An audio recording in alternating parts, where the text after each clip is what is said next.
মহিলাদের নিরাপত্তা, বাল্যবিবাহ প্রতিরোধ সহ একাধিক বিষয় নিয়ে প্রশাসনিক বৈঠক করলেন মালদহ জেলা শাসক নিতিন সিংহানিয়া। সোমবার মালদা কালেক্টরেট বিল্ডিং এর কনফারেন্স রুমে সমাজ কল্যাণ দপ্তরের আধিকারিকদের উপস্থিতিতে মূলত এই বৈঠকটি অনুষ্ঠিত হয়। সেখানে বিভিন্ন বয়সী মহিলাদের বিধবা এবং বার্ধক্য ভাতা সংক্রান্ত বিষয় নিয়ে আলোচনা হয়েছে। বাদ যায়নি লক্ষ্মী ভাণ্ডারের বিষয়টিও। এছাড়াও বাল্যবিবাহ নিয়ে বৈঠকের মধ্যে উদ্বেগ প্রকাশ করতে দেখা গিয়েছে একজন মহিলা আধিকারিককে। তার বক্তব্য, গত 4 বছরের ব্যবধানে মালদায় প্রায় 400টি বাল্যবিবাহ সংক্রান্ত মামলা হয়েছে। এছাড়াও বিভিন্ন ক্ষেত্রে কারা রাজ্য সরকারের নানান প্রকল্পের পেনশন স্কিমের সুবিধা পাচ্ছেন না, সেই সব বিষয়গুলিও তদারকি করে দেখা হবে।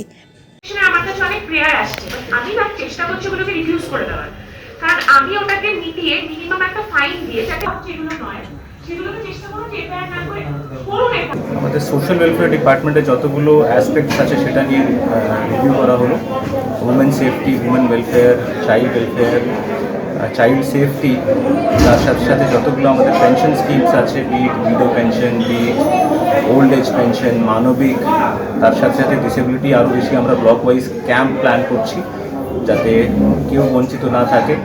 কিছু কিছু ফেল ট্রানজ্যাকশনস আছে তার উপরে জোর দেওয়া হচ্ছে।